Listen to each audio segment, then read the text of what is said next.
Platnumz rero akaba yagaragaye avuga ku muziki nyarwanda. Dore ikibazo babaje Diamond Platnumz kugira ngo avuge ku muziki nyarwanda. Diamond Platnumz ubwo yari yicariye hariya mu gitangazamakuru, murabizi afite igitangazamakuru gikomeye hariya mu gihugu cya Tanzania cyitwa Wasafi. Diamond Platnumz bamaje bati se hari igihe ubona ko umuziki nyarwanda uzagera ku rundi rwego ukaba wayobora Afrika y'Iburasirazuba, akaba wayobora kino gihugu cy'ibiyaga bigari. Diamond Platnumz rero yababwiye ati niba ari ikintu cyambere kintera ubwoba, umuziki nyarwanda nawo uba mu bintu bintera ubwoba. Ni gute Diamond rero avuga ko umuziki w'u Rwanda waba umuteye ubwoba? Ntago ari ubwa mbere Diamond Platnumz agaragaye avuga ko umuziki w'u Rwanda waba umuteye ubwoba, bitewe nuko Diamond Platnumz akunda kubivuga inshuro nyinshi ko umuziki nyarwanda waba umuteye ubwoba. Turaza kubigarukaho rero, reka dukomeze. Diamond Platnumz rero reka dukomeze tubihange amaso ko hari igihe umuziki wacu nyarwanda hari igihe nawo uzagera ukayobora iki gihugu, aka karere k'ibiyaga bigari. Hanyuma reka twikomereze ku nkuru yacu ya kabiri yitwa Sikosa, ni indirimbo ya Kevin Kade, Element ndetse n'uwitwa The Ben.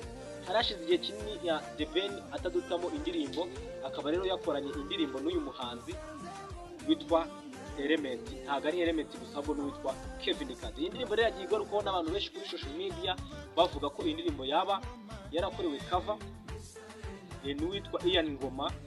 Iyi ndirimbo se koko yaba ari cover? Nabyo turaza kuza kubireba. Naho ibyo bidahagije rero nta kintu na kimwe wakora kugira ngo unezeze abantu.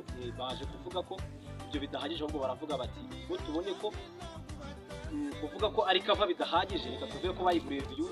Bavuga ko bayiguriye views rero iyi ndirimbo, ariko ntabwo ari byo, kuko indirimbo ifite views zirenga 500 mu munsi umwe gusa. Ntabwo nibaza ko nubwo afite amafaranga ngana icyo wajya kugura views, kuko nanjye nayimenye batabaye ngombwa ngo baje kuba amafaranga kugira ngo wayigurire views. Oya, ayo ni amagambo y'abantu. Reka twikomereze. Yitwa Roskana. Roskana rero akaba yaramenyekanye mu ndirimbo yitwa Sisa, abenshi muyizi nka Shaniye, ariko ntabwo ariko yitwa. Mujye musoma indirimbo mumenye izina ryayo, mubone ko kuvuga ngo yitwa gutya na gutya, yitwa Sisa. Uyu muhanzi rero Roskana bakaba bari kwibaza impamvu yaba amaze igihe kingana gutya adasohora indirimbo. Impamvu rero uyu muhanzi ashobora kuba amaze igihe kinini adasohora indirimbo, nazo turaza kuzinjiramo neza tuzirebe akantu ku kandi. Yese ni ukubera iki uyu muhanzi abarizwa muri label nziza ya 155 AM ariko akaba amaze igihe kingana gutya adasohora indirimbo, kandi ayoborwa n'umuntu usobanukiwe iby'umuziki, Coach Gayera. Reka dukomeze rero.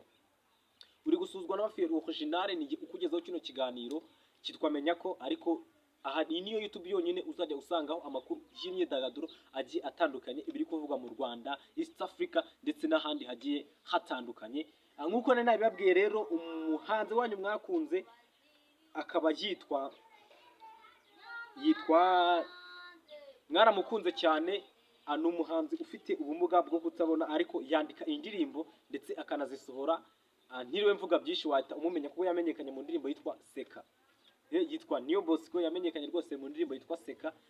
Akaba rero uyu muhanzi atazongera kuririmba indirimbo izi zizwi nk'indirimbo z'isi, ahubwo akaba yandika indirimbo za gospel, izi zamenyekanye nk'indirimbo zo kuramya ndetse no guhimbaza Imana.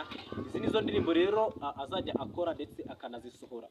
Ntabwo uzongera kumubona ari kuririmba indirimbo z'isi, muraza kubyihanganira, ahubwo azajya aririmba indirimbo za gospel ndetse anazisohore. Reka twigarukire rero ku rukundo rwitwa Rusine Patrick ndetse n'umukunzi we Ariane. Iyi ni inkuru rero ikomeje kubica bigacika, aho Rusine amaze igihe rwose yambikanye impeta n'uyu mukunzi we Ariane. Ni inkuru rwose ikomeje kubica bigacika. Bakaba badutangarije rero itariki y'ubukwe, bakaba bavuze ko iyi tariki y'ubukwe baraza kuyitumenyesha vuba. Ndagira ngo mubwire ngo icyo nzamenya kuri iyi nkuru nacyo nzagenda nyikugezaho. Nitwa Mafiyeri original, reka ngushishikarize gukora subscribe, nanakurarikira gukurikira ibiganiro by'ubutaha. Ciao ciao.